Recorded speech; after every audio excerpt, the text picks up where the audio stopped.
Good evening, everyone. Welcome to another edition of the Gray Area here on the Black Man Unfiltered Network, also simulcasting on the Sparta HQ Network. I'm Mr. Bennett, joined by my partner, as always, This is Sparta!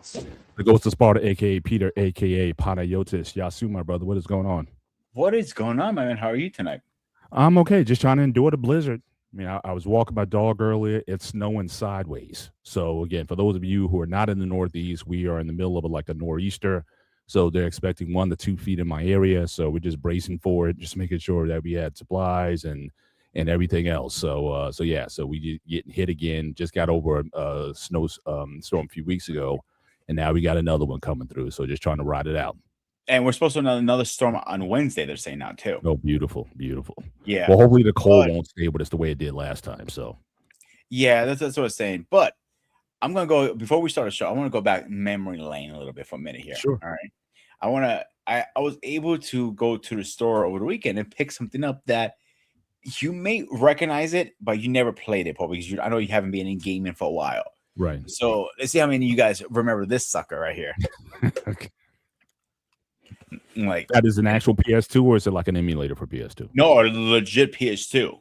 Yeah, no, because I know they come out with those emulators, especially for the older gaming systems like Sega Genesis, but it has like 200 games in it. I mean, it's like So the only real elementer for systems that I've made officially is the PS1, the Super Nintendo, and the Nintendo. Those are the only three real element produced by a company that actually made the systems. Mhm. Everything else is being like third parties has made. So you kind of throwing the dice out there, say hopefully it works, hopefully it doesn't, if that makes sense. Right.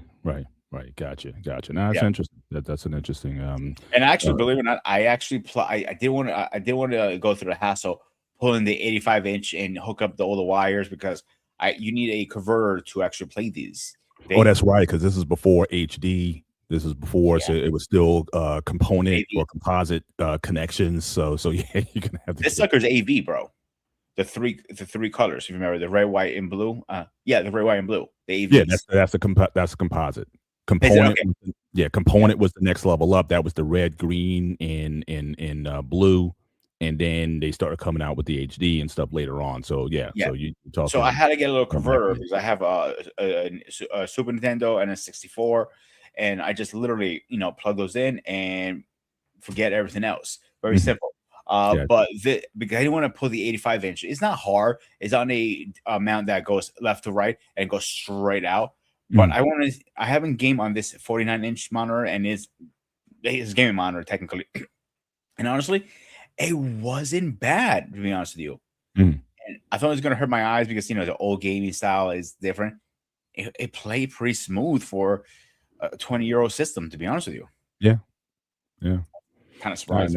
It's certainly if you're a nostalgia gamer, who wants to, I would ask before we get into the show, what is your favorite gaming system? Meaning not the most technically advanced, not all the bells and whistles, but the one you just enjoyed the most. What gave you the most pleasure out? And this for the chat also. If you're an old school gamer, if you played a lot of different consoles, what system you probably enjoy? I would probably say NES.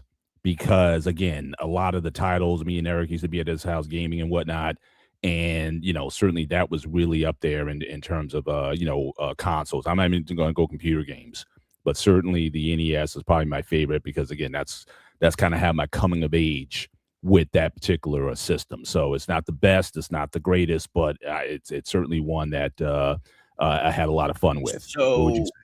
I would say it's top 3. I don't have a favorite one because I like all of them at different times. The Super Nintendo I liked because there were more advanced games, but I didn't get a chance to enjoy it because I moved to Greece. Second place is going to be the 64 because the 64 was the era I got into gaming hard because I actually had money. I was working in school. I was not working. I was working and I was making my own money so I can buy my own games. The third system, it was this sucker right here, the PS2. Yeah, they gave some really cool games. God of War is one of them. Devil May Cry, Metal Gear Solid 2, and it just goes on and on. You know what I'm saying? Shout out to Braxton Steak Fiend. Yes, you only get one choice. Now I know Peter's trying to rank them, but I say if for the rest of your life, if you had to choose one, Or not even. I wouldn't even say that because again, you like I said, you may appreciate the later systems, but I'm talking about the one that you had the most fun on, the one that because I think now it's almost hard to impress people anymore, right? I mean, it's like now up here, 6, 7, whatever they come out with, it's gonna PS5 right now. it's like the iPhones, right? iPhone 15 versus iPhone 17 is like, is it that much better? But back in the day, you were making like big jumps in terms of you went from 8-bit to 16-bit. So it was always this advancement that you saw. It's like, wow, this is really cool. Now it's hard to impress people anymore. So that's why I'm saying your favorite. So again, the N64 certainly was certainly what his favorite. Eric saying it's a hard question because again, yeah, they all did. That's why we asked the tough questions on this show. So it really depends on the generation you're in too, because the 64 and the PS2 came out about the same time, right? So it's kind of hard to pick those because they both were heavy competitors.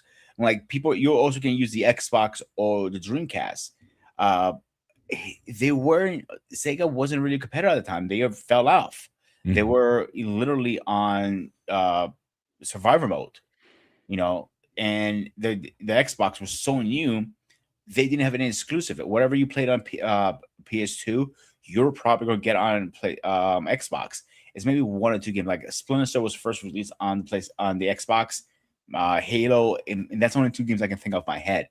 Mm-hmm. But it depends what you're into. I was always more a PlayStation fan because I really did enjoy the games a lot more. Their exclusives are so good. It's but back then also I was really, really into the Nintendo 64 games, Smash Brothers, Pod Racing, a lot of Zelda. There you go, right there. A Crown Jewel. It's Mario 64, and the list goes on and on. Gotcha. Awesome. Well, again, we didn't want to go off a tangent there. Just came to mind. I just want to ask him, especially since he brought the fact that he wrote a PS2 game, so that got me kind of reminiscing a little bit. Maybe save some of that. We got to show the hangout where we talk about old school shows, games, and all that. So again, maybe we can bring that up on another show. Hangout on the I was actually thinking about that network. And so, we can definitely chop it up then. But again, just make sure when you come in tonight, ladies and gentlemen. Yeah, make sure you hit the like button both here and hop on over to the Sparta HQ Network and certainly show some love there for his channel. And also, you see scrolling at the bottom of the screen, you have certainly anything you want to give to the Black Men Unfiltered Network, certainly Cash App, Super Chat. You see the Cash App scrolling at the bottom of the screen, and anything that you want to give to us, you can certainly give certainly to our network as well, to our individual Cash Apps that are scrolling on the bottom of the screen. But yeah, man, let's get into this a little bit. So what is your initial thought? We're talking about rings, especially wedding rings, engagement rings, and just that whole business. Last week we talked about Valentine's Day, and this is almost like an extension of the conversation. So we talked about Valentine's Day. Is it about romance, or is it just a big ripoff? It's just a money making. It's just a capital thing. But what about wedding rings? Because I certainly have some personal stories. Certainly when it comes to that, and I've certainly when I've lost my wedding ring. I lost it about 10 years ago, and up to this date I haven't replaced it yet. I've gone back and forth with whether or not to replace it or not. But just your general thought on wedding rings and engagement rings. Just if you just want to have an opening statement on that, how do you feel about the subject? I think it's kind of a bit of a must at this point in the world we live in. I'm not saying you have to get a high end one like 10, 20 grand. I'm saying just a plain band. I think it's a little must kind of give you somebody's. I know at least when I'm speaking to a female, the first thing I check is her hands to see if she's married or not. Same. I used to do it when I was dating. Yeah. Well, I don't know. I ain't gonna lie. I looked at the body first, okay, in the face, and then I looked at the hand. So she had a ring on it. So that was from back in the day for sure. Yes, you're right about that. The body's number one. Obviously, I'm gonna. Body's number one. Oh, so you're like me. See, some people are face people. Or body people. I'm a body first, then the face, then the ring. Some people are face first. They want a pretty face, or me. I was always give me the hot body, and we can deal with the face later on. But I'll take the body over the face every time. So yes, the body has something to do with it. I'm not denying that. The face, it has to be a combination of package here. It does. And I'm not talking about extremes. I'm not talking about she don't have to be, what do you call a butter face? I mean, she don't have to be, she don't have to be ugly. I'm just saying, if you gave me a choice, I'd rather a better body and an average face. I'll say that, an average face and a hot body versus a pretty face and an average body. I think I'll take the body over that, but that's just me. So it's a combination with me, like I said. So once I established, yes, I'm attracted to her. I gotta see, she has a ring on me. I don't want to waste my time if she's married. But a lot of people are not wearing their rings like they used to. Mhm. My rule when I was engaged is like, yo, yeah, your ring better not be coming off because I paid way too much money.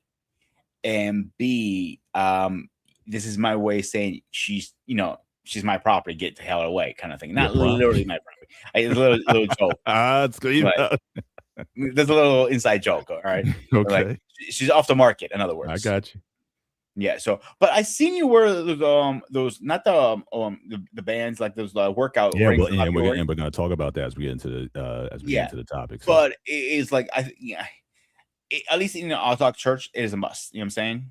Mm. Like, if you don't want to wear in my line of work, definitely, and this is where I become the bad guy at work, is the health department requires you to wear only plain bands, and women have an issue with that.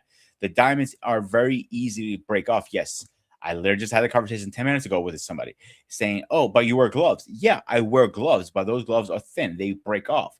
If the diamond breaks off, even the small ones, sometimes you have those small ones going around. That's a choke hazard and a half. Mm-hmm. So that's why we only allow plain bands and in any kitchen in the United States. Mm-hmm. So I just want to throw that little bonus out there. I got you. Now, Eric, and again, I get it. The brain, look, you got to have an initial tracking to get you over there. I'm saying the body and the average face is going to get me there so I can find out if she has a brain. But I can't read her brain from 20 feet away. So I'm just saying that we're talking about initial attraction and what kind of gets you there that you even want to talk to a person first. But I certainly get your point. And obviously that's going to be important that you have any depth. But I wanted to sort of give a sort of a history of rings. And what's interesting is because, again, it was even in the conversation we had last week, that I see, especially with a lot of Christian people, they can get very dogmatic when it comes to things like holidays or certain traditions or certain symbols and whatnot.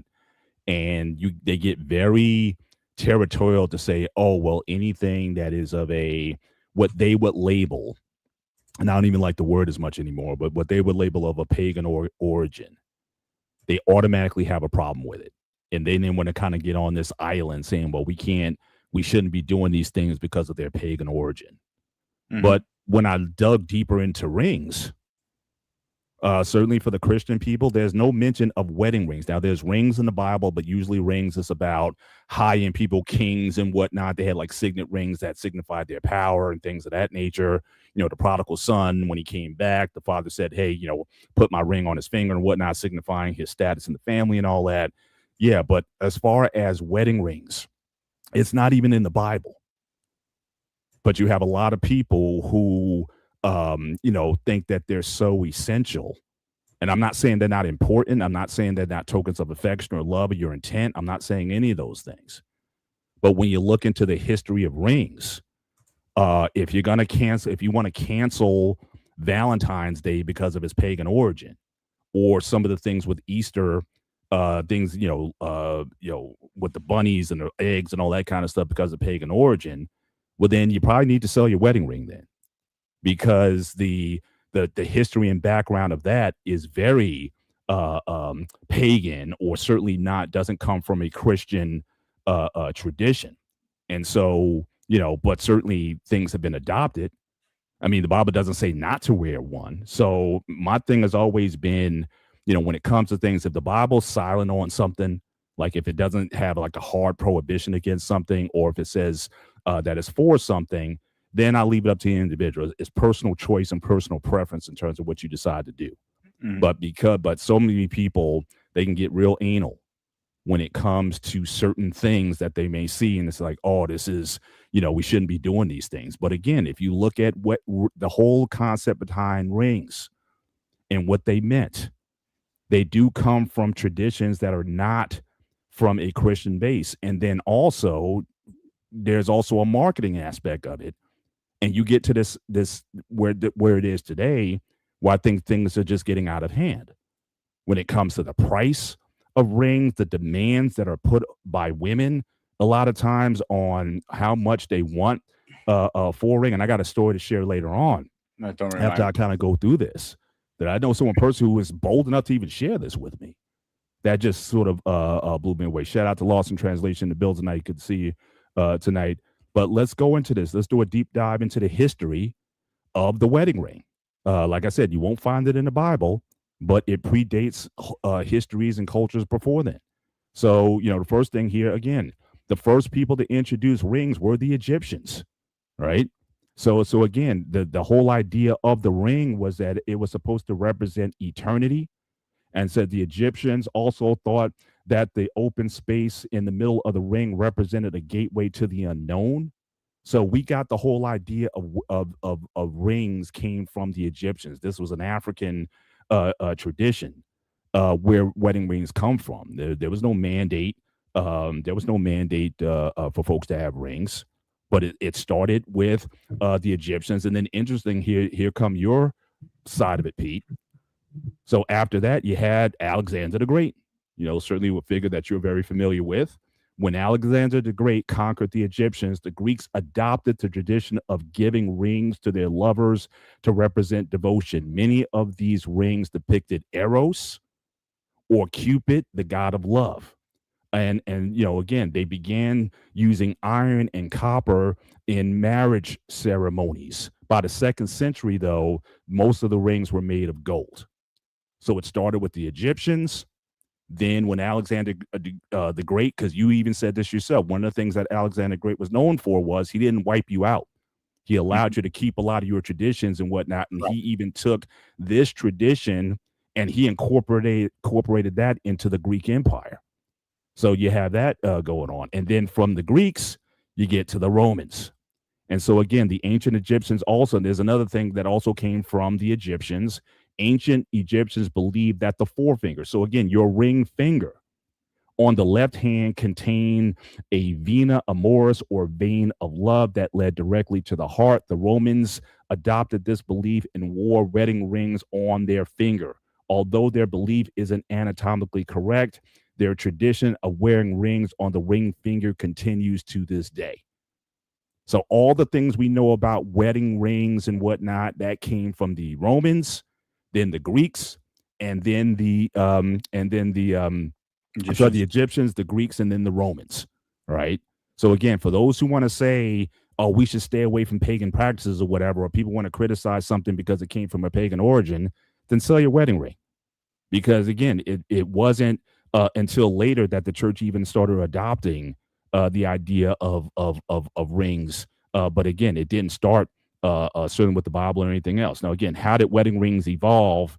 Again, talk about the medieval and Renaissance times. That started in medieval times. Wedding rings began to set precious gems. Medieval Europeans used rubies to symbolize passion, sapphires to symbolize heavens, and diamonds to symbolize steadfast strength.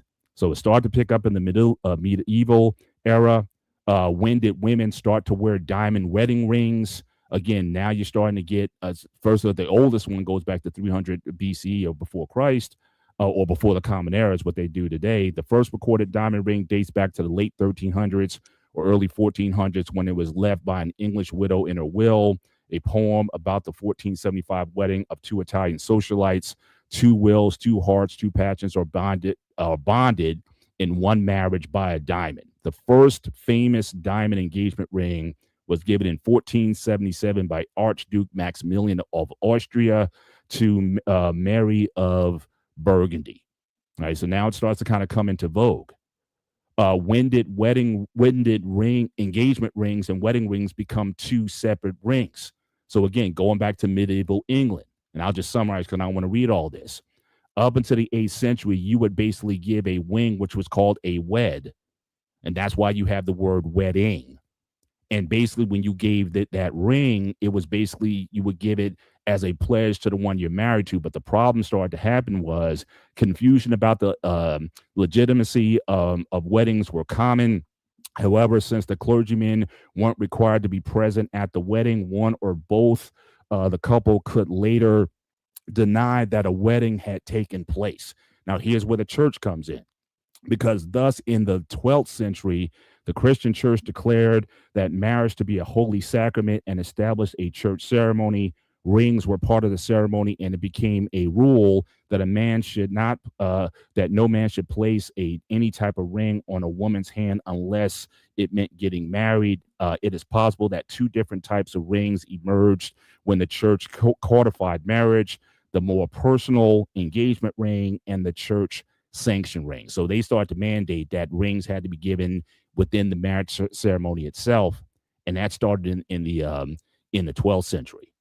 Now you're getting into more modern times. When did men start wearing wedding rings? Well, again, up until the past century, wedding rings were mostly given to women, although the Christian church promoted exchanging wedding rings as a way of keeping men faithful.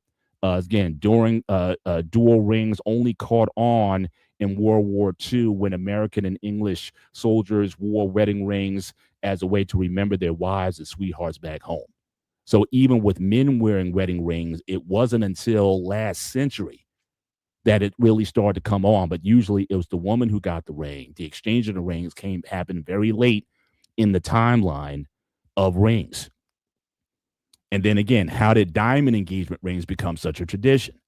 And now this is where the marketing comes in, because you had this company, all right, in the 30s and the 40s. You had this South African company, De Beers, right? At one time, they owned 60% of the diamond market. All right. So they in the depression of the 30s, they launched this campaign that promoted wedding rings and engagement rings, and diamond engagement rings in particular, because again, they were diamond merchants. And certainly it really caught on in the 50s. De Beers introduced an advertising campaign, a diamond is forever. And Marilyn Monroe famously said, again, diamonds are a girl's best friend. It became a household phrase. So what we know today about the cost of rings, the value which you should pay for a ring, all that came up through marketing and advertising, and De Beers was the company that was behind it. Now, again, the idea of how much you spend on a ring also changed. But before we get there, okay, so again, the whole idea, a lot of people didn't even have, prior to the 40s, you didn't give a diamond ring. That was kind of high society. So again, prior to the 1930s, presenting a woman with a diamond engagement ring was not the norm. On the eve of World War II, a mere 10% of engagement rings contained diamonds. By the end of the 20th century, over 80% did. As I remember, a ring used to be an heirloom. So a guy would take like his grandmother's or his great grandmother's engagement ring and give it to the bride to be as an heirloom, and to kind of keep that family structure. But then it started to change with all the marketing. They started to say that no, you should want more. You should get a diamond. And that whole idea, I mean, today, man, imagine today if you had your great grandmother, she had a ring. Imagine you trying to give that to a fiance. How many women would even accept that if you tried to give an heirloom as an engagement ring, or a wedding ring for that matter? So again, the marketing that started with De Beers. Now again, they're also the ones that started saying that in the 30s, they said that De Beers campaign, a single month's salary was suggested to spend on the ring. Now, in the 1980s, it became 2 months, and that is still prevalent today. One advert, a woman pouting, a scarf, a finger, a diamond, and the words 2 months salary showed future Mrs. Smith what the future would look like. And you want to take a look at those campaigns, there they are. All right. This is all De Beers. And basically what they were basically saying is it your woman worth 2 months of your salary if you want to make her your wife? And so this became the thing in the 80s. And that's why, again, the sizes of the rings got bigger and the expectations got bigger. And women were like, look, that ring is too small, or that diamond is too small, or how much you spend on it. Whereas back in the day, it didn't matter. The important thing was getting married, or that a person wanted to marry you. not the size of the engagement ring. But in the 80s, it really took off. And it was like, if you were serious about marrying someone, and there were even channels, even, Kevin Samuels, all these, guys talking about, if a guy's serious about marrying you, he's going to give you a ring of a certain carat and really put a lot into it. And so, again, this became, this high society type of standard. And this is just minor because you got these celebrities and whatnot. They're spending $300,000-$400,000 on a ring, and the marriage doesn't even last a year. So all of this, where does it start today? So it started as a pagan tradition that over time got adopted by the church, and it's kind of been incorporated into the church. But a lot of what drives it is these marketing campaigns by these diamond merchants. And I don't want to even talk about how these diamonds are harvested or how they were harvested in the future. That's a whole nother subject about that. Check out that movie Black Diamonds. But that's a whole nother issue. I've seen Blood Diamonds. Blood diamonds. Thank you. But the idea is that, again, how many people have lost their lives trying to extract these stones for the wealthy and for their benefit. But all of this is marketing. And so we come to it today where you got women who will turn down a ring if it's not big enough or it's not cool enough, but they have to have so much say and control over the ring itself. But so they work, just like a lot of them focus so much on the wedding, they focus on the ring, but how many are focusing on the marriage? And so this is kind of where we're at, with this whole thing. Now, again, speaking of engagement rings, I just want to give us some where the law says, because again, an engagement ring is generally considered to be a sort of like a promissory note. In that, again, when you get married, she keeps it. But in most states, if you do not get married, the situation requires that you must give the ring back. So you see the states and territories, the ones in green are the ones where it's law that for whatever reason, if the engagement gets broken off, that you have to give the ring back. In the red states, again, there's no established legal precedent. In Montana, there's no rule saying if you give the engagement ring and if it doesn't go anywhere, then you are under no obligation to give it back. And then in some states, if the recipient ends the engagement, give it back. So let's say if you gave it a ring, but then you stepped out on her or something like that, she can keep the ring. But or if she decides that she doesn't want to marry you, she has to give it back. But if you decide to break it off or you do something stupid, then you don't have to give it back. So these are the laws that are currently outstanding where, depending on where you live, be very careful if you get that engagement ring. If you're in the green states, you have a case where you can get the ring back regardless of the situation and how the engagement ended. But these are the laws as of 2026 by World Population Review. And the last thing I just want to show, so again, talk about the history of rings and the marketing behind it and whatnot. Now, again, I lost my ring about 10 years ago, and this was the ring. All right. So again, this is about my wedding photo. And the guys who made it, the jewelers, they're not even in business anymore. There was a couple that we knew. They had a small jeweler, and we went there. And really, the first ring we saw was my wife's wedding ring. And then they built the other two rings, both the engagement ring with the diamond cut and my ring. They kind of crafted that. They made molds and they made the ring. But again, I don't have it anymore. And so for some, obviously I was upset that I lost it. It was kind of like I was a bit careless with how I lost it. But just over time, I was starting to I always said to myself, well, I'll replace it. But then the more I looked at it, I'm like, do I really want to replace it? I mean, it's almost to a degree, it's irreplaceable. It's part of the ceremony. And yeah, I could wear it, but it wouldn't be that ring. So the more I think about it, the more I'm thinking, no, maybe I won't replace it over time, because I think it's not replaceable. Even if I can get those guys to craft the ring exactly the way it was before, it still wouldn't be the same ring. So, but again, my devotion to my wife, and again, we're ending season 29. March 29, we'll end season 29, going to season 30. I feel just as committed to my wife, just as married as I've always been. And so it's not a thing. It's it becomes less important to me. But again, so many people put so much stock in wedding rings and designing them and having all these features on them and whatnot. But again, I value her more than any ring. And to this day, I do wear, so to the point that you were saying earlier, I started wearing rings that I don't necessarily have to take off. So I started wearing a lot of the rubberized rings.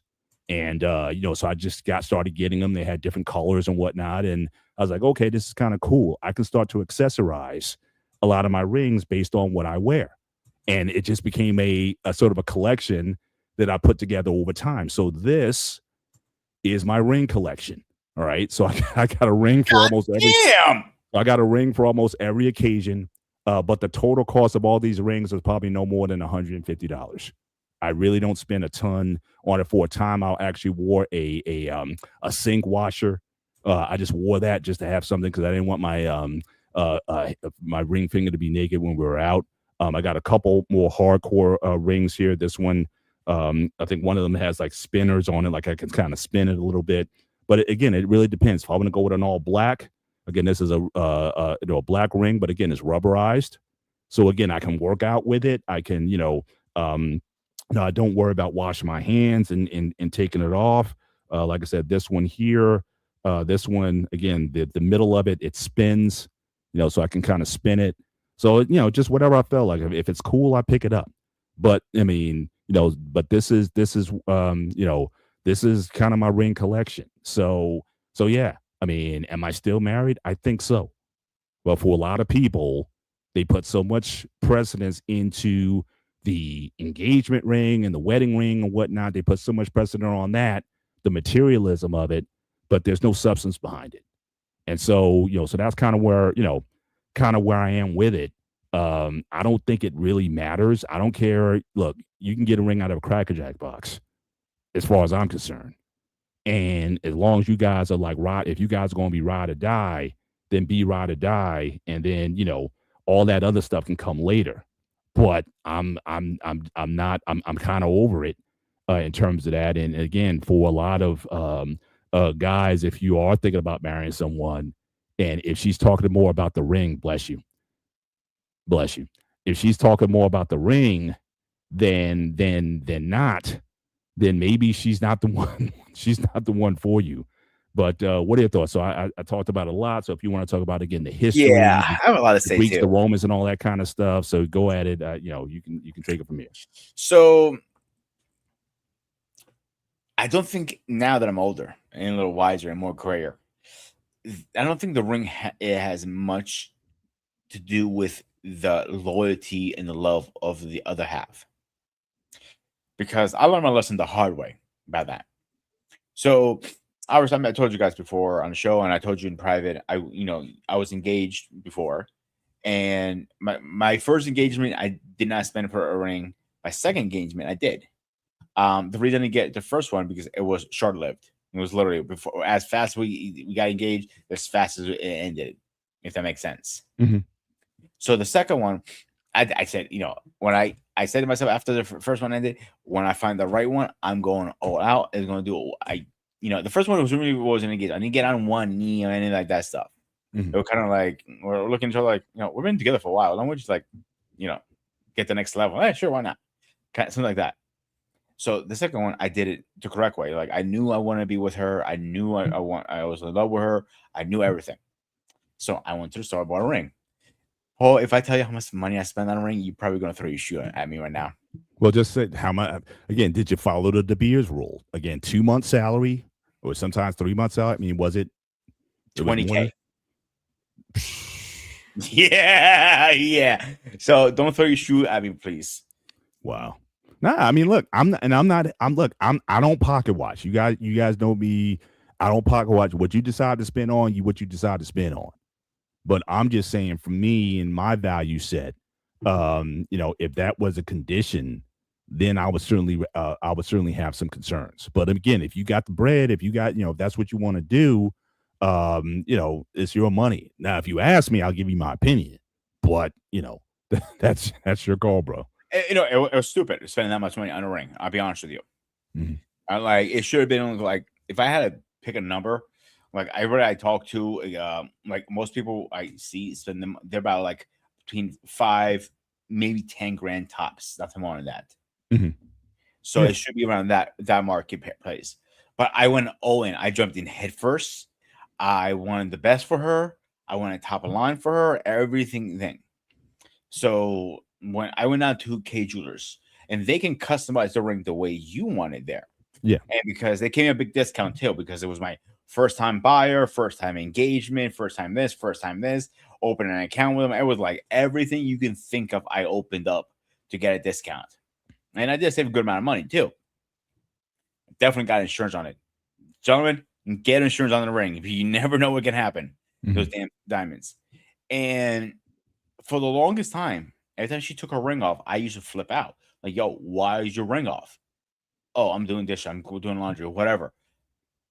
This is before I found out she was cheating on me too. So to me, it was more about the symbolization of my love for her on the ring. Because I put my time and effort, my hard work, money, everything to have it. Like it was a symbol for me, if that makes sense at the time. Yes, the ring it should be on, but it's not end of the world if she takes it off. Like in the Greek Orthodox church, when you get engaged, you go through a whole ceremony, not like a wedding, but it was probably somewhere like a bless the engagement. And usually they both wear at least if you can't wear a woman can wear a diamond ring, a man and woman wear at least a plain band. Usually. And she, I got myself, we got a plain band. When I used to work out, I used to take my ring off and put it in my gym bag. It was painful to work with that damn thing on. Yeah. Like I said, that's why I went to initially to the rubber silicone type of ring because flexible and you're right, it's not going to get damaged when you're working out. So yeah. So mine was like a plain like we didn't spend a lot of money. I think it was like $150 tops. Nothing crazy. $150. Nothing crazy. Because I knew when the actual wedding happened, the real ring would be more valuable and everything. But the biggest thing I did wrong was when we broke up. I could have taken that ring back and I didn't, because I thought we were breaking up for different reasons. I thought we were breaking up because we couldn't have kids. Need to find out later on she really was cheating on me the whole time and she just wanted to jump ship. So making sure the price is right is number one. Something to make sure you know who you're buying the ring for is definitely a keeper. Like in your case, your wife was a keeper when you married her, right? Yeah. So that's why in this market with women, it's kind of hard too. Let's be honest, Paul. When you're dating is Russian roulette. You don't know what you're getting really till you put some time and effort into it. Right.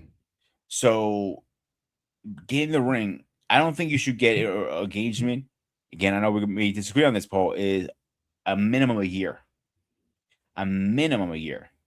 I think it's more than that now these days in 2026. Well, for most people, it's multi-year engagements. I don't believe in long engagements. I think when you give an engagement ring, it is basically you're making a promise to marry within a year. So again, with planning, it can take up to a year, but again, by 1 year from this point on, we're going to be married. At least that's the way I went into it. I wasn't going to be engaged for 3, 4, and 5 years. And I've known people like that. And I've also known people that, again, you break up. Because I think, over time, you just think, well, the longer you delay it, it's more like, well, we got to get married. We're engaged. We're a couple or whatever. You got a ring on your finger, whatnot. I mean, what are you complaining for? But again, marriage is not saying until you go all the way through with it. Again, engagements are a dime a dozen. At least certainly with in my community, Black women, a lot of them get engaged. Few are still make it to the altar, because again, it's you're not necessarily focused on the right things. Well, a lot of people think, well, I give you a ring to kind of keep you, but they still don't have necessarily a commitment to marry. That sometimes guys will give a ring to think, okay, well, this will kind of keep you quiet for a while, whatnot, before bringing it up. But there's no intention to marry, and so but guys will just do it just to keep things as they are, because generally guys like things status quo. We kind of like things the way they are. And but again, that doesn't work. I think long term. So really, yeah, I wouldn't push it out more than a year.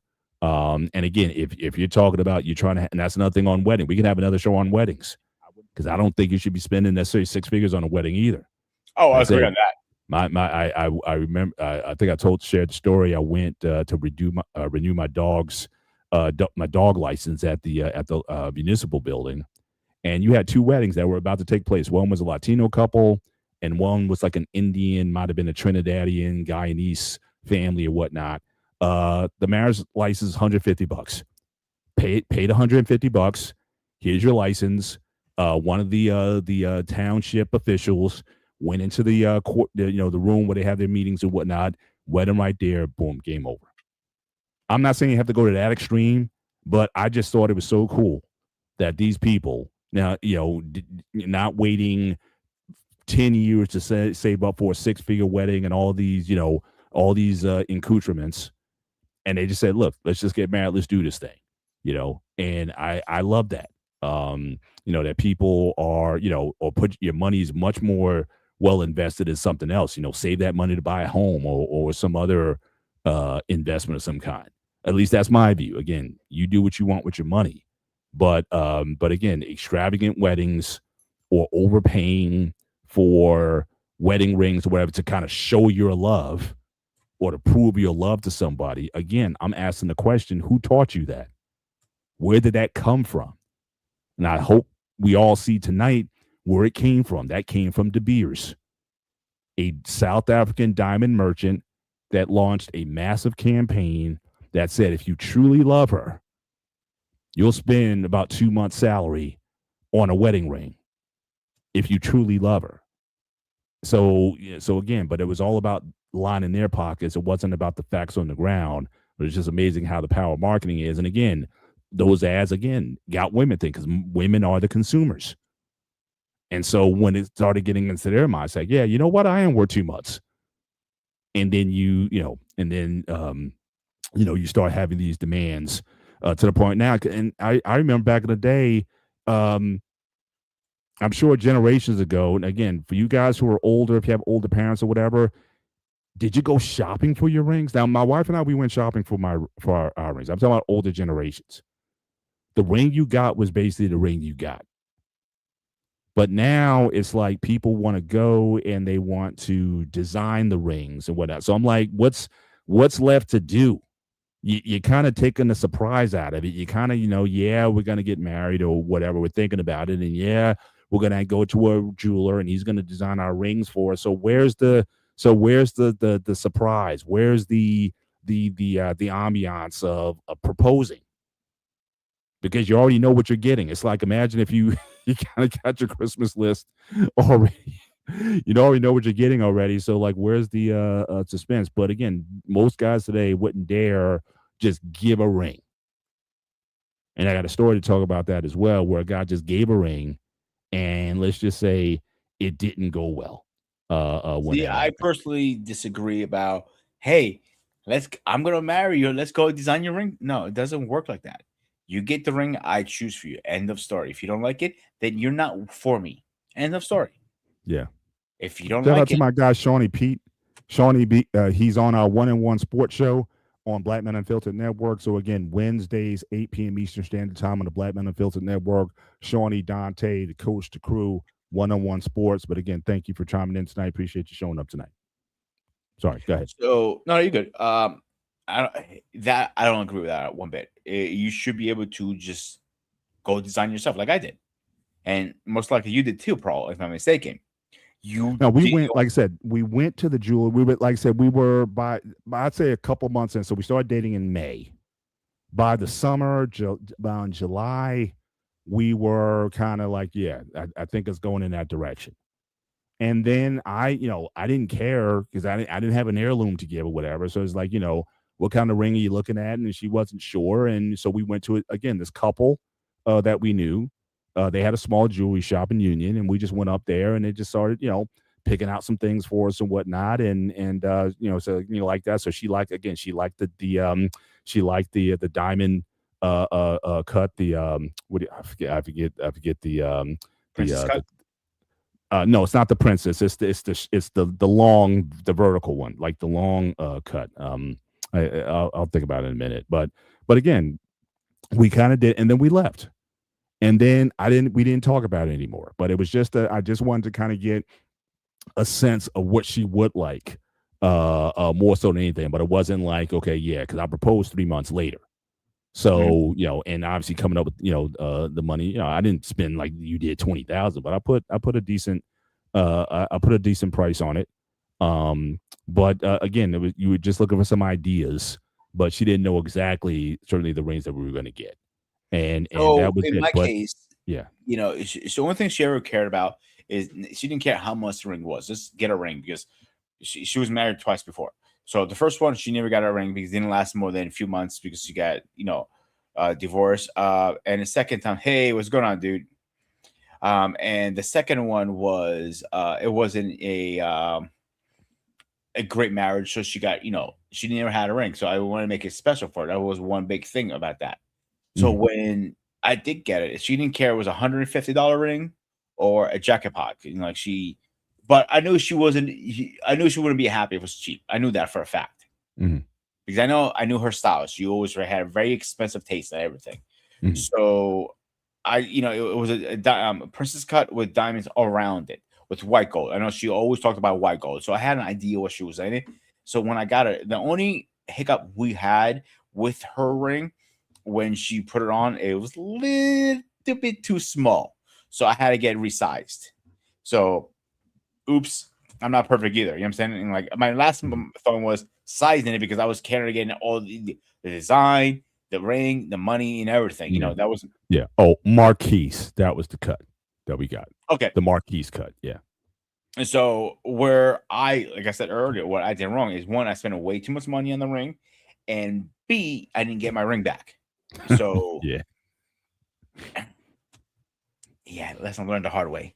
Right? And that's, I've been that's right. called stupid multiple times about this story. So That's you right. can go ahead and So call me. guys, again, know the laws in your state. If some most states, I would say, the condition is if you do not get married for any reason, the engagement ring goes back to the one who gave it. That's the law. Now, in some instances, it's if she decides not to get married, she has to give it back. But if you break it off, she doesn't have to give it back. And in some cases, in certain states like DC, the law is a bit ambiguous and can get messy. But in New Jersey, PA, if you're in those areas, that is the law. So again, if you want your ring back and you're in a state where that is mandatory, don't be afraid to pursue that because that is a lot of money that you invested. And now for you, Pete, I don't know. I think statute of limitations is I think it's like 7 years. So you might you might be past the statute of limitations to even try to. If I knew you a few years ago, I would have said, yeah, man, go get your ring back. But for 20K. But yeah, but I wouldn't be that's able to get it certainly back. I found out down the road she redesigned it, the whole thing. So she took it to the jeweler and redid it, the whole half of it. I'm like, God damn, like you are a greedy gold digger too. You're not just a wow. gold digger, you're a greedy gold digger. Wow. Hey, So can you just just keep sharing your story? I'll be right back in 1 minute. I just gotta let the dog out. Be right back. yeah, you're good. So pretty much the story here, this saying, don't buy a ring and give it away. Learn the lesson the hard way. So the ring shouldn't be a symbolization of how much, because to me that's a gold digger part of it. It should be more a what represents the love. If you want to go the ring route, if she tells you no, I'm good, peace out, and she doesn't like the ring, she's not worth your time or effort. Just move on. I know it's gonna suck and it's gonna hurt at the time, but sometimes if she's not accepting the ring you picked out for her, it's better just move on. It's gonna hurt, I'm not denying that, but it's better than spending 20K like I did, and I have the palm of my hand to work with now. Yeah. It's a that is the epitome of what they say the cautionary tale of who you decide to get engaged to, how much you're going to spend on it. And I would certainly like to shout out pop culture warrior. I proposed to my wife after knowing her for 6 months. I got her a cheap ring, and she was so happy. Yeah, I mean, is she for you or is she for what you think you can buy her? And I think those are things that are important when picking a life partner. Is she willing to go on the journey with you? But I mean, what happens? You can put all that money out and you're selling your lifestyle, you're selling what you can do, but what happens if that ability goes away? Is she going to stay with you if something goes down? Anton, when my wife and I got engaged, I wore my wedding ring on my right hand. On the day of our wedding, I took the ring off of my right hand and placed it on the left one. Okay, all right. And so you didn't really have to. Um, so you didn't really have to. It's like you didn't have to do too much there. Pop culture walked out 10 years. I got. Oh, so after 10 years, you got to blink that. That's not a bad strategy either. See if she'll deal with the inexpensive ring, and when you're with her for a while, I mean, that's a you gave her an upgrade. There's nothing wrong with that. I think that's a smart move to make also. Um, is to see that that she's going to be worth it long term. So again, that's a great strategy that I didn't think about. But yeah, you can always upgrade a ring if she wants it. Now, my wife, she's happy. She's never wanted it because I even talked about one time. It's like, hey, would you want to get a larger diamond or something like that? She was like, no. She's very content with it. It's just over a carat, like 1.07 carats or whatever, and she's happy. I mean, it doesn't, she doesn't need any more bling to it, so to speak, and she just, It, she's good with it. oh, it goes back to what I was saying before. Not every woman is like that. Your wife, Mrs. Pop Culture Warrior, for example, is like that too. There are a lot of women who don't care how expensive it is. It's you put the time and thought in it. If you only pay let's say 5 grand for it, they'll be happy about it. If you only Mhm. put only $150 into it, they'll be happy with it. It will didn't matter how much money you dropped into it. It's because you put the time and effort to think about them and you Mhm. processed it. You didn't just go, okay, meeny, miny, mo. You just picked like a $20 ring off a catalog. No, you put time and effort and think about it. Mhm. And Yeah. honestly, like Amazon has some nice rings out these days too. Yeah, yeah. I mean, there's all kinds of online ring makers. Now they're making these rings out of like stone, volcanic stone, or what. I mean, really nice looking rings. Very handsome rings that that they're making them out of now. And I know like people are moving away from gold and silver. They're doing like the black onyx rings right now. I mean, that's a pretty popular sort of selection. So yeah, you have options. But let me get to the story. So there was a woman that I work with. This might have gone back maybe 20 years ago. And again, we were all kind of friendly in the office, but for some reason she thought this was worth sharing. So her husband at the time, when he had proposed to her, he did the formal thing. He got on one knee, opened up the ring box, and asked, will you marry me? And the first thing out of her mouth was, "Can't you do better than that?" The first thing out of her mouth Wow, was, "Can't you do better than that?" she has some nerve. And I guess the guy was undeterred. So he went, got another ring, and presented it to her, and she accepted. Now, a couple years later, she's washing dishes and she's looking at her ring and she's thinking, you know what? I don't like this ring anymore. She's telling us this. I don't like this ring anymore. So as she's washing the dishes with the ring on, she decides to kind of let the ring slip off and let it go down the drain. This is the second ring. And then she goes to her husband saying, "Oh, I lost my wedding ring." And the guy goes and gets her another ring. Again, a nice one because she got bored with the last one.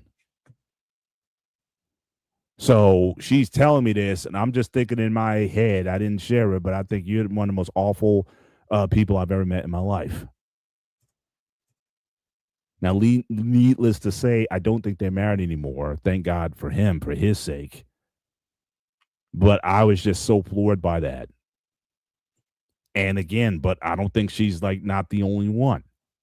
where again you have again ladies having these requirements, just like the woman who won't go to eat at Cheesecake Factory for a first date or anything else. All these standards are being amped up to such a degree where they have these demands in terms of the size of the ring and the cut and the price range. And if you're not willing to put that on her finger, you're not worth it, and you can't afford her.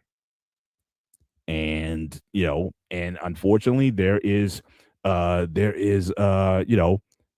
market. Look, if you wanted them dime pieces and you can get these NBA players and these athletes and they'll spend six figures on the ring or more, if you think you can bag one of them, then go ahead. But it's like this mindset has sort of filtered down, and now you have a lot of women where that's an expectation. Now, again, with my daughters, I only got one who would be like, I don't think it's necessarily the cost of the ring that would matter so much, but she definitely wants to be involved in the design of it. I don't think any of them would want to do like, the six-figure ring or whatever. I know my oldest and my youngest daughter, they don't care. Any ring that they're good with. My middle one, she's a little bit of a diva. But again, I don't think she wants to spend crazy money. But again, how it looks and shape, she's like that. She just likes style. She's a fashion maven, and she would, she wants, certain things. But I don't think she breaks the brother down. But yeah, So when I heard that just really that just really floored me when I heard that. And yes, Eric, I won't use your language, but yeah, I thought this is a horrible person.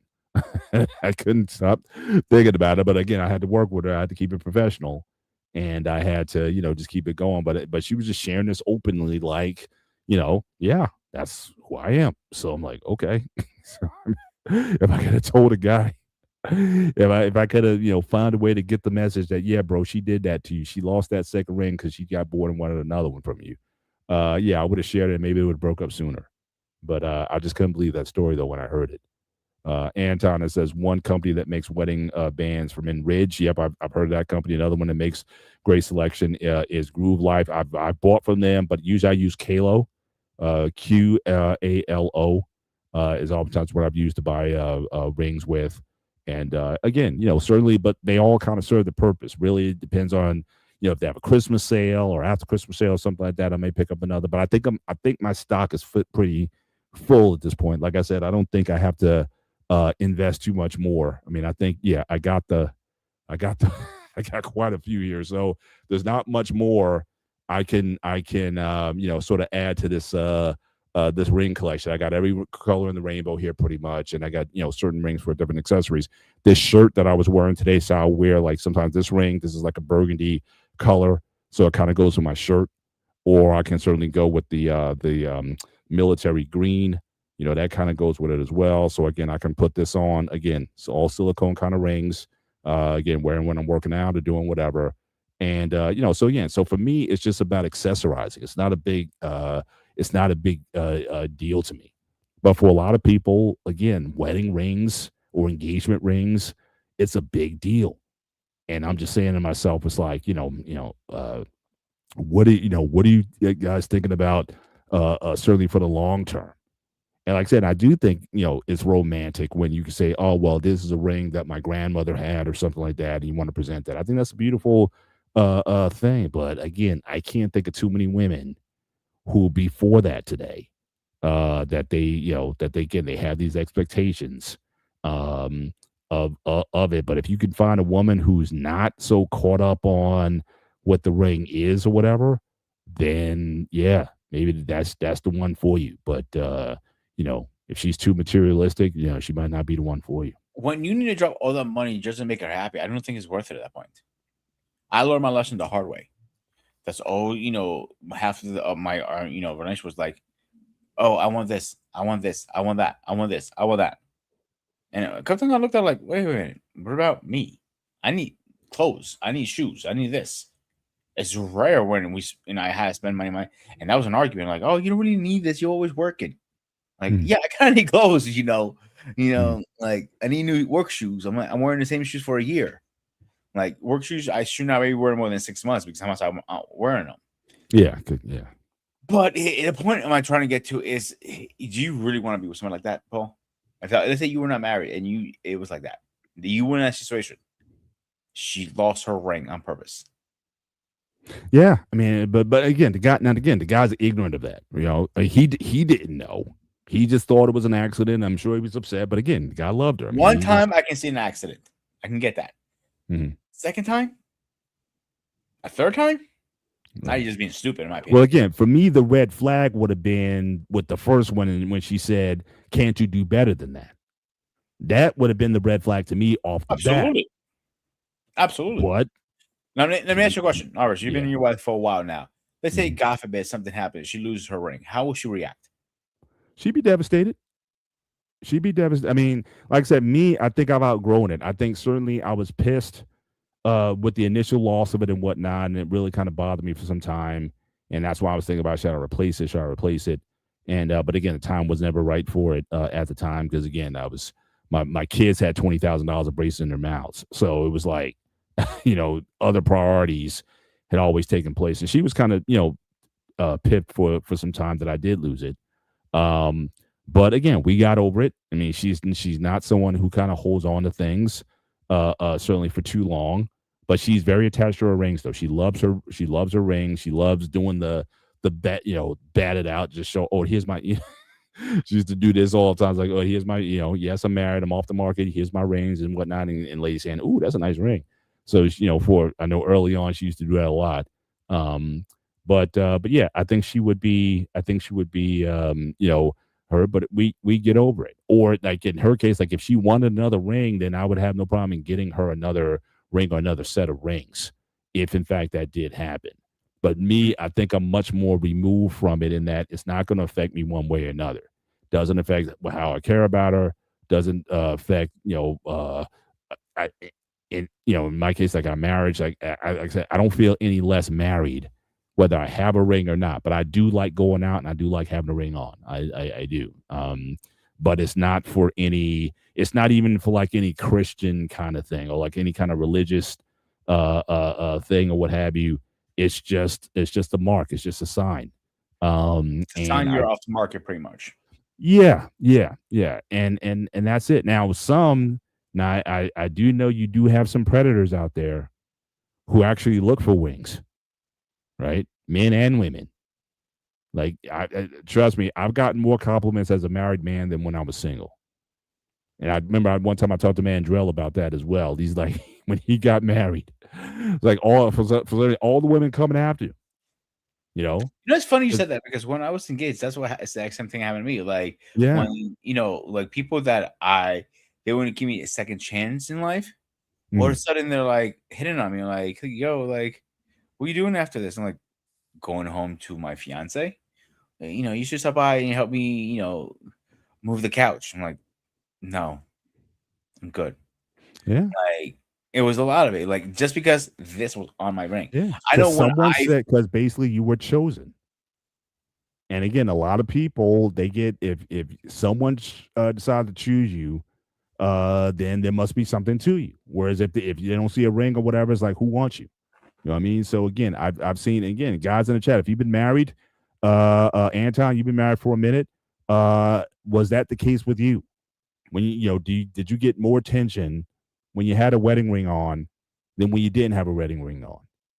Did that happen to you sometimes, as well? dude, I just want to get like a $50 plain band just to experiment if this actually is a thing. If you have a ring and all of a sudden all these women come attracted, I'm like, wow, this is a powerful ring. Yeah.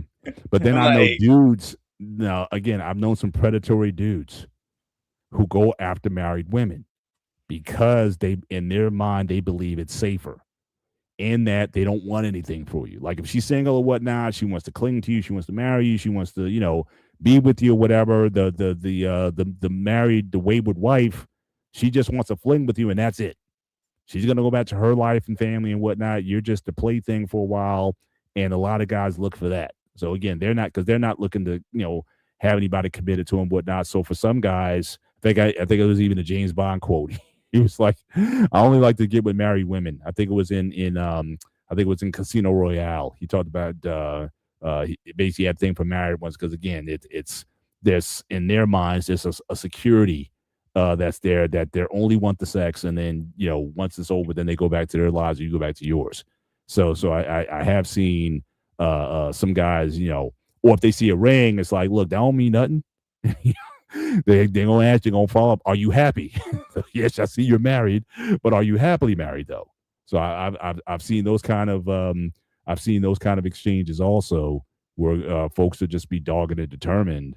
But I think it can happen for men and women. They see you and how you operate and whatnot, and they'd be like, oh, he must be a keeper. So let me shoot my shot and see, if he's really happily married or not. So I've seen it both ways, bro. And I seen it at the bars and everything. Like, a lot of guys go, then you have that little group of girlfriends are just hanging out, having a few drinks, or they're married, or they're at a bachelorette party or whatever. And, when my buddies looked at it, like, they all have rings. Like, so easy pickings. And go like, what do you mean easy pickings, bro? I'm like, he got rejected pretty hard. And like, listen, if you're trying to bark up this tree, you're barking up the wrong tree that went toward him. I started laughing at him. I'm like, dude, I told you fucking up. Like, you guys can like your ass whooped by it one of these days. Yeah. But you're right. There are a lot of people who go for it one way, because a lot of times, even a lot of men will think, yo, maybe she's miserable in her marriage. She's not happy. Yeah. She might just want a quickie and move on. Yeah, absolutely. Yeah, things like that happen. Maybe the husband can't perform; he's a good provider, but he can't please her or whatever. So she just wants to, kind of get her, kind of get her jollies, and then go back to married life because he's good everywhere else. And I think this is a great point that Anton makes. Is like, yes, that yes, he does get hit more hit on with his ring, because women see it as the one thing that they're seeking, which is stability. So again, your attraction quotient goes up quite a bit when you are married, and so so that's also something that comes with it. But yeah, I mean, if my wife wanted to to upgrade or replace a ring or whatever, certainly I don't mind doing that. But like I said, for me, like I say, if I can get if the Thanos snap and the ring just magically appears and whatnot, I'd be happy. But it doesn't rule me. It doesn't. So, Paul, you didn't say how you lost your ring. We was at like an event or concert or something like that. I went to the bathroom to wash my hands and whatnot, and came back. And again, with that ring, and it was a big ring, so you had to take it off. I was always, I would wash my hands, 4 or 5 times a day. So you take it off, wash, put it back on or whatever. But sometimes you're not in a hurry, you're trying to get back to something or whatever. And I just left and came back, and I was like, oh, where's my ring? And I went back, tried to find, I couldn't find it. I was like freaking out and stuff. And it was just one of those things that, but again, I had tendencies to do that. But even at work, one time, the HR kind of came one time, and she was like, "Oh, we found your ring in the bathroom."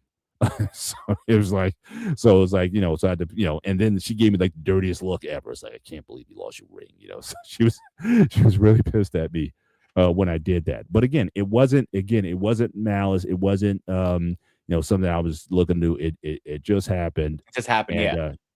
Personally, when I had my ring, I never took it off when I washed my hands during the day. Like, the only time I took it off when I got home, do a thorough cleaning, what I'm saying? Because, other bacteria builds under it. Yeah. But I never lost it when I was with her for. Like I said, mine was so thick, like I couldn't even close my hand completely. Like it was wide. So like even trying to like do this, I couldn't do that with the ring on. If I did, it would hurt. That's how wide it was. So again, washing your hands. Yeah. What's that? You guys got 2 big earrings, didn't you guys? Yeah, I mean, the guy, he just sides up. He took that one ring and he just built off it. He built, like I said, my ring, and he built the wedding her wedding band off of the main ring, and it had diamonds in it. It had about 8 diamonds across the top, and like I said, it was a really certainly I appreciate the ring. In fact, what I probably should have did was, now I don't mind wearing it with a chain. You know what I mean? So instead of having on around my neck, yeah, exactly. A lot of guys doing these days. Yeah, so I mean, to me, that's an option that I would have considered, because now I started wearing. Again, I went through a period where I didn't wear any necklaces or chains or whatever, and then I kind of went back to kind of started doing that again. So yeah, so that would have been a nice option if I could have taken advantage of it. Now, especially when you're working out and stuff like that, yeah, and you don't want to like put it down, or say you're at the gym, you take it off. Like I wouldn't even, in fact, when I was going to the gym, I wouldn't even wear a ring to the gym, because again, for that very reason, I didn't want to lose it. But yeah, but this ring, it's thick. I mean, like I said, Can't see she's that in a holding my picture. hand. She's probably hurt my hand at this point, because again, on both sides, it's kind of digging into you a little bit. And again, when you're washing your hands, those diamonds are kind of rubbing up against you. So it was kind of, like I said, it was kind of bulky. But yeah, I mean, I really, like I said, I think at this point, like I said, I'm over it, because like I said, even if I did get the exact ring, if I showed this picture to somebody and they did the exact ring, it still wouldn't feel the same than before. And I would just rather, just kind of do what I do now. Like I said, my wife and I, like I said, we're good. And So, 2 things on this. Like, mhm, I see a lot of men that with their rings, they stop wearing it after a while. And they're married for like 10, 15 years. Slowly, it's just ends up on their dresser or somewhere else. Some are mhm, safe, they didn't lose it.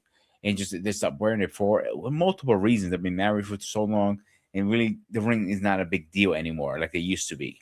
mhm. Um, and the second thing, like, I know you're not a facial hair person, but think of the Amish, bro. Like they grow the beard out. They don't even wear jewelry at all.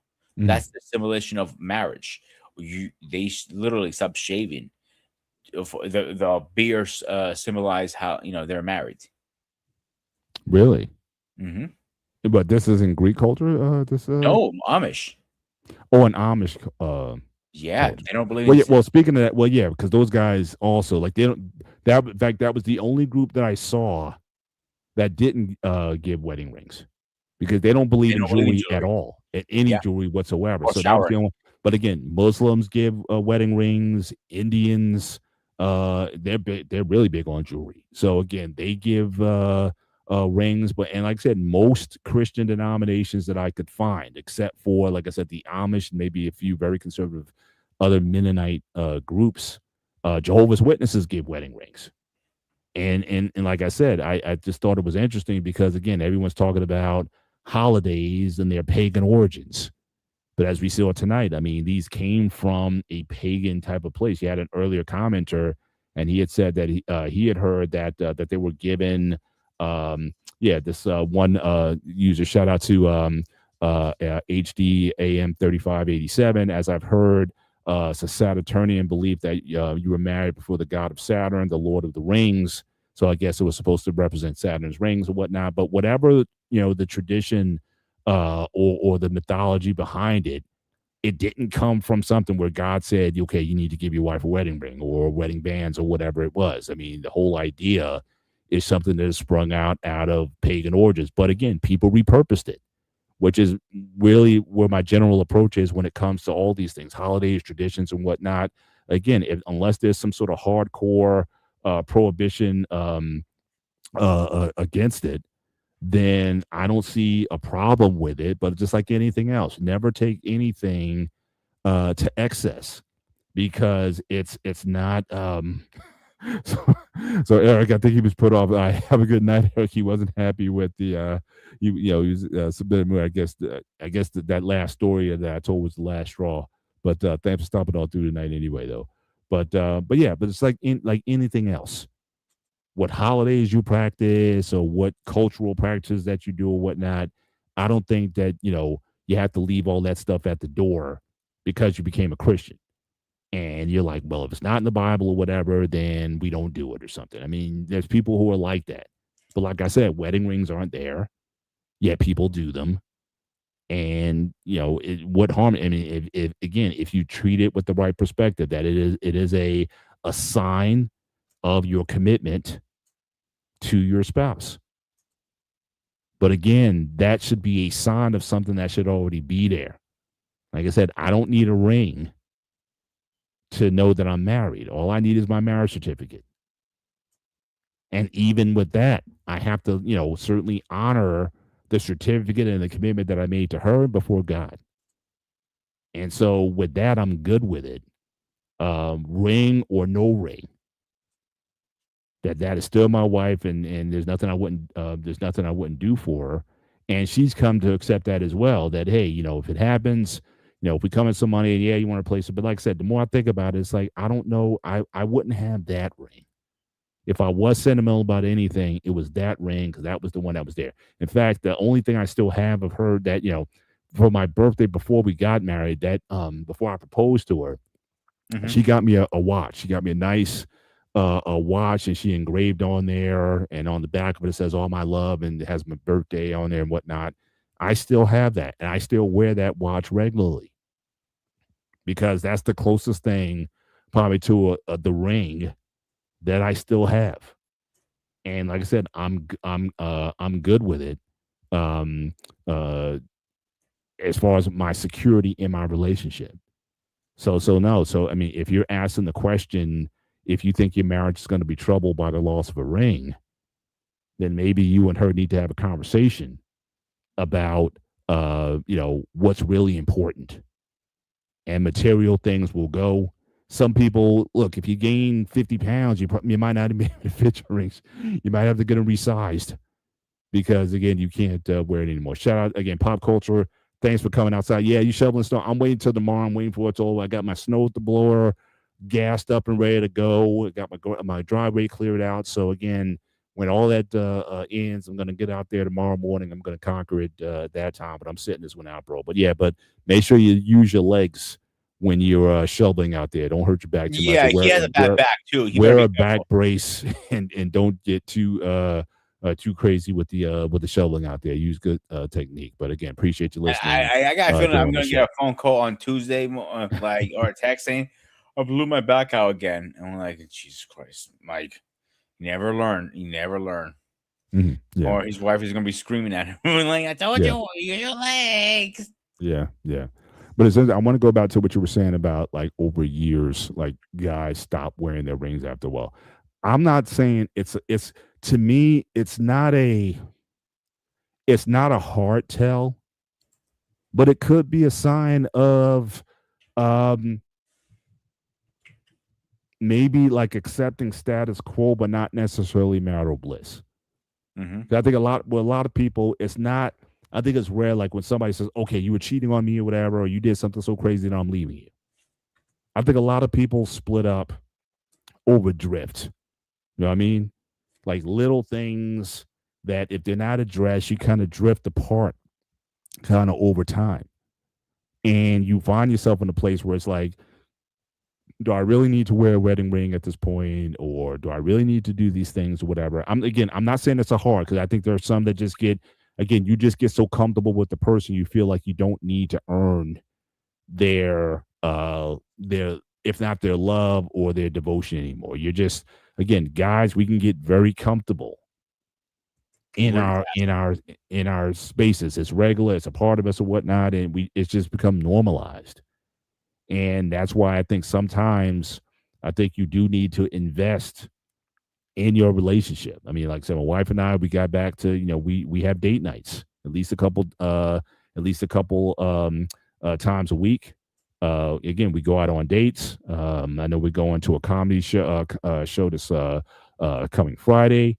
And yeah, so I mean, we still put time in to be together and whatnot. So I still believe in dating as long as we've been married. There's nothing wrong with putting that, that kind of time into each other. You still got to get dressed up, and you want to look nice. I want to look nice for her. She wants to look nice for me. We want to be the, hot couple or whatever. And again, but we do get noticed. And it's not that we're doing it for that reason, but again, I want to look good for her. That's, that's why I still work out the way that I do. I want to be strong and fit and, attractive for her. I don't want that flame to go out. So I think, putting that time and investment in is much more important than the tokens that you have. So that's what I'm saying. I would give that sort of a soft sign that are things really good between you guys, or you guys just used to each other.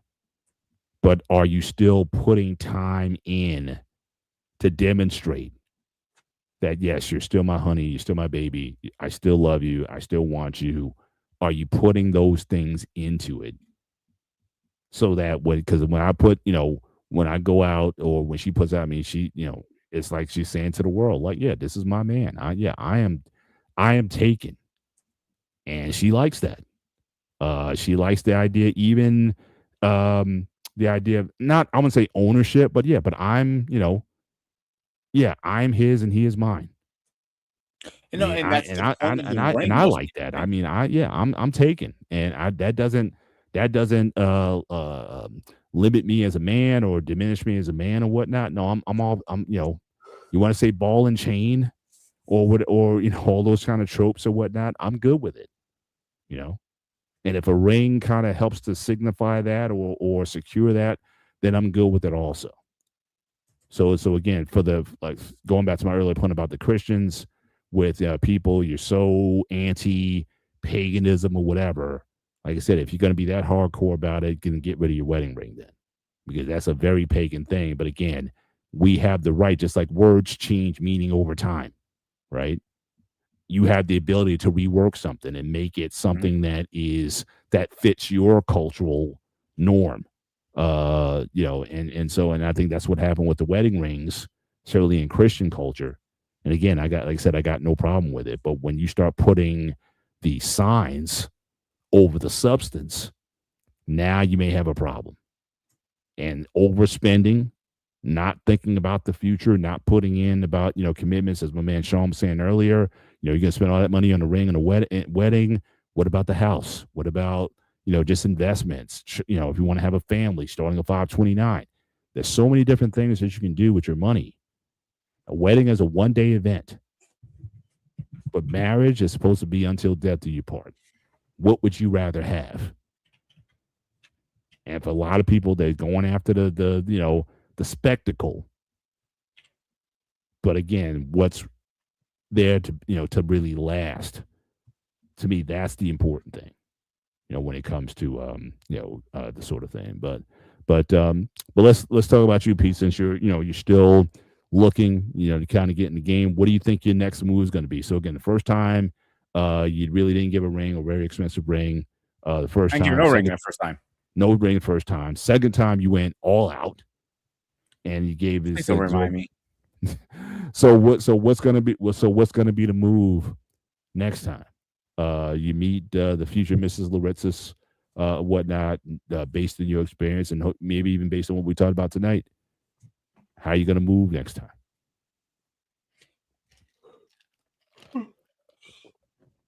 Sorry. So I did think about this over the last couple of years since me and her ended our relationship over 5 years ago. Is it 5 years? Yeah, I think it's 5 years. Whatever. I don't care. So obviously I'm not gonna jump the gun so fast like I did last time because we were together only 6 months at the time. Mhm. I know you believe in that. I don't believe in that anymore because I've been burned hard. Mhm. So one, I'm gonna wait a minimum a year on the lowest. Try to push it off even more if I can. Sure. Second, you can find some decent rings online now for the same cut, same everything, and they're cheaper online, like a online jeweler. To be honest with you, so something I say I spend 20K on, I could get it for 10K, half the price. Online jeweler, and I'm not talking about Amazon. I'm talking about the other companies. If you type in engagement rings for women, Yeah. Yeah. there's so many. You Right. just have to make sure you get the right size. That's the only thing. And they're 10K calorics, 2K, 5K, whatever. You know what I'm saying? So I might look in that route, to be honest with you. Get online instead. Shop around a little more. Because I really didn't go to different jewelers. I went to Case immediately because, from what I asked around, like that's one of the best jeweler places you can Mhm. get. Yeah, not doing that this time. I think I'm going to shop around a little more this time. Right. But even still, I mean, you would still spend 10K Now? yeah. Not now. All right. So again, so what kind of limits are you I think a what kind maximum of I limits think are is a decent price is like probably like from talking to all my friends and everything. Nobody has spent over 5K on their ring. Nobody. Mhm. I think that should be the maximum with insurance and everything. I'm talking about. I think Right. 5K is a very fair number. Mhm. 20K is literally a car, almost a car, if you think Mhm. about it. Yeah, for sure. So yeah, I would never spend that kind of money like that again. Right.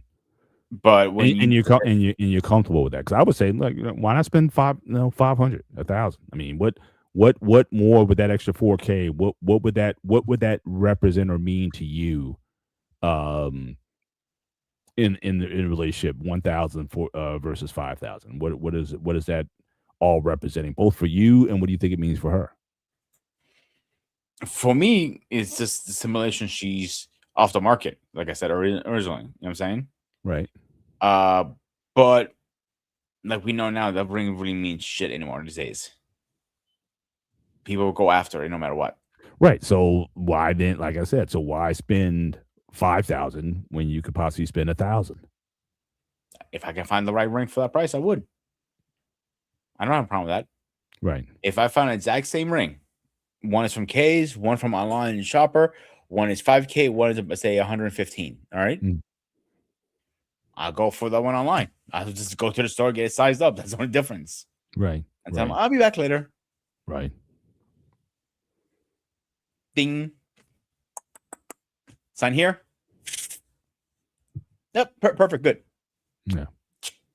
That's And it. what if the woman that you're with, um if she has preferences, would you have the conversation first in terms of, hey, I'm thinking it's going this way. Are you going to talk about it? What she wants, what setting, cut. Does she want the white diamond? Does she wants the smoke diamond? Does she wants the rose gold? I'm a I mean, big like I said, there's believer. so many options now. I mean, is how much would you want her to be part of the process of selecting her next ring? Because to me, the more I think about it, like I said, I took my wife more so just to kind of get a just an idea of what her kind of taste would be, what she would like. Like I said, and we tried on several rings. She liked the marquee cut, and she was good with it after that. And like I said, we left alone. It was just kind of get some ideas. But now it's like when couples are going and they're going to the designer and just all that extra things. I don't know if I would do that today, honestly. I just think that it's just way too much on the style over the substance. I'm like, I'll wear anything. Like I'll wear, I don't need diamonds. Like the ring that I had, you could have put cubic zirconium in there, Mhm. and I would have been good with it. Like it didn't, because I'm getting her, I'm getting the marriage, I'm getting the family, I'm getting all that. This, as much as I miss it, if it was cubic zirconia in there instead of those diamonds, it wouldn't change anything for me. So that's what I'm saying. So what does $5,000 mean to you in terms of what you think you're giving? Or if you, like I said, if the ring was $1,000, or if you set your limit, I'm only going to spend $1,000 on a wedding ring, and that was like your hard cap. Could you get there, or why does the 5K number still kind of resonate in your mind? Because it seems like from what I'm hearing, the 5K number seems to be like, yeah, like that's a good number, or like you said, based on what your friends have told you, that's what the number should be. But why is that a sticking point for you in terms of a I lower don't think it's a threshold for sticking a point, ring? Paul. I'm just throwing a number out there right now because I'm not there. Right. I just blab the number out. I'm like, I say 5K. It's what I see they usually go for. But I Right. seen them recently, even when you were talking, I was just doing a quick search to see how much they're going for. I'm just curious. I seen them up to a fucking what's it called $1,500. I seen them 500, 600, 800. Yeah. Okay. All right. So I right. just So threw a number out. you're not fixated on the price. You're just general ballpark, but Yeah, you're very ballpark. comfortable with Yeah, like if I know she's the one, it wouldn't make a difference how expensive the ring is. mhm, It's coming from the heart, and because I love her. mhm. That's what should be more the symbol behind it. Yeah. Yeah. Because why would it make a difference how much price of the ring? Simple. Except Yeah. she's planning, throw them in the curve later, and she's going to sell it off to make money.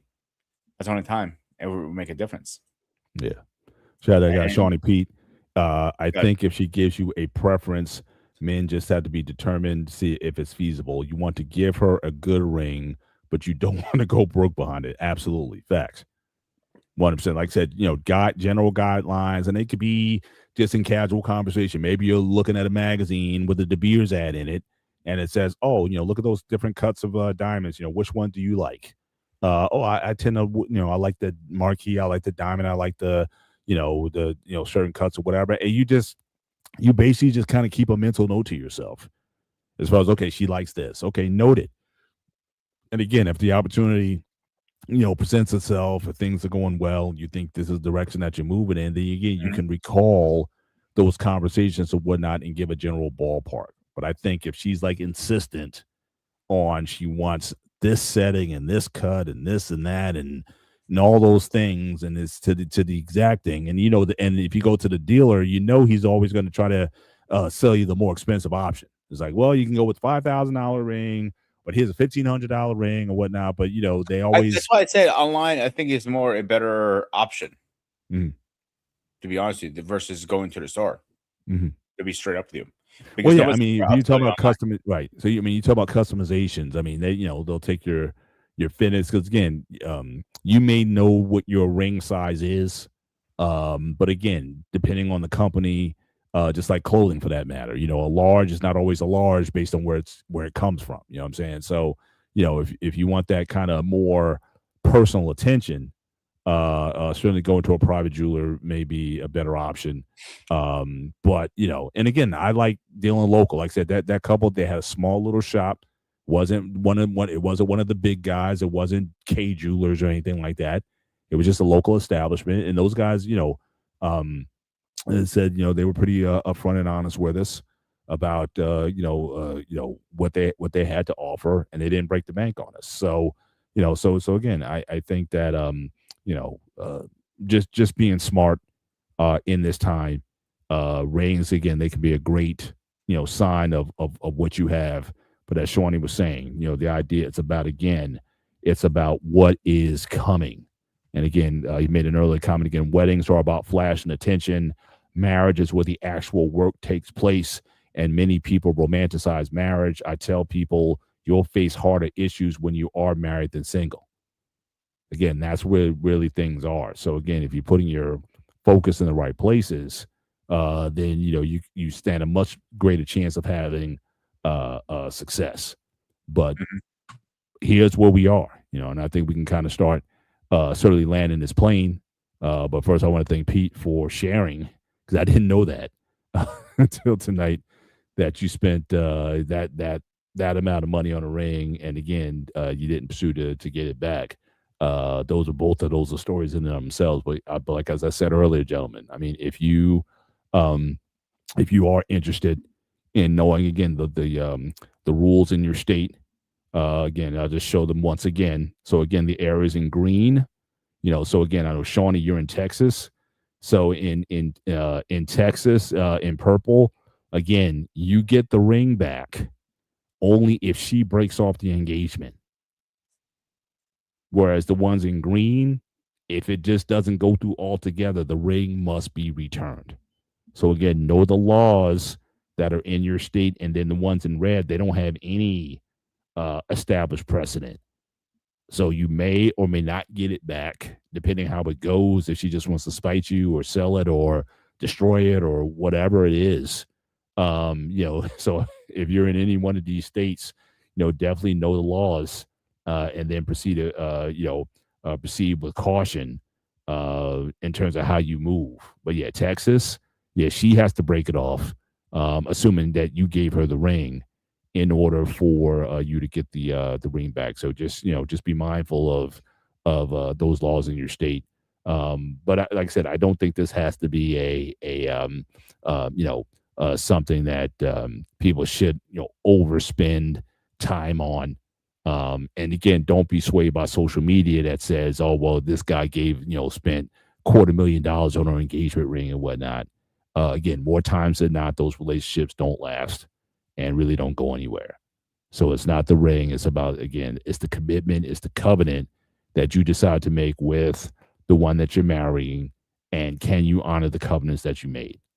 And I think that's, if we can have people thinking more in those directions, and I think everybody will be a lot better off when it comes to that. And don't be so, like I said, when it comes to any of these customs and traditions, again, don't be so hardcore about it that it becomes an issue as well. But like I said, we can start to land this plane. Pete, I'll turn it over to you as we start to get into some final thoughts on this topic. But I just want to kind of finish this out, and then we'll certainly going forward get into some other topics. But I thought the last 2 weeks, I think I've enjoyed these shows. In terms of but the outcome is generally the same. It's nothing wrong with celebrating or honoring on a certain day or certain tradition. Just don't make an idol of it. And I think if you do that, I think everybody does well. But what say you, sir? I think you should be smart with what you buy her. If she's really worth it, she will take a $20 ring versus a $20,000 ring. The price tag shouldn't be the it factor. Is you selecting it from your heart? It should be the factor. If she says that's it, or you can't do better than that, like your story, Paul, not worth it. She's a gold digger. You should go buy her a shovel and present that for a ring instead. Give her a shovel and start digging. And that's it. Yeah, I hear you. Well, again, we certainly want to thank you guys for being with us tonight. I think we can certainly land a little bit early tonight. The goal is certainly to keep the show in the 2 hours.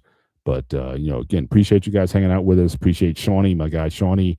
Again, make sure you follow us, 101 Sports, here on the Black Man Unfiltered Network, Wednesday nights at 8 p.m. Eastern Standard Time. We will go over the world of sports. So, again, we got the Combine coming up next week. We just had the Team USA hockey. Shout out to Team USA. Beat Canada for the first time to win Olympic gold. First gold medals for the Team USA since 1980. In fact, the same day that they won back in 1980, they captured the gold this morning. I watched the game this afternoon, because the game came out at 8 a.m. in the morning. I was in church, so I didn't get a chance to see it. So again, going to chop that up about Team USA and the future of certainly U.S. hockey. Hopefully, I got Anton. He's a huge hockey fan. Look out for him because he's going to be dropping hopefully some shows real soon, and he's going to be talking about certainly hockey. He's a huge hockey fan. And so, in fact, me and him were kind of going back and forth because this is really the only time where I really kind of get into hockey, Olympic hockey, or like I said, when the New Jersey Devils are relevant, I kind of get into hockey a little bit. But so hopefully we'll have some things to talk about this coming Wednesday. So make sure you follow us, certainly at that time. But yeah, certainly we want to appreciate you guys. Just make sure as you leave tonight, make sure you hit the like button, both again on the Black Man Unfiltered Network. But again, show some love. Go over to Sparta HQ Network. That's also simulcasting this show. Drop a like button over there as well.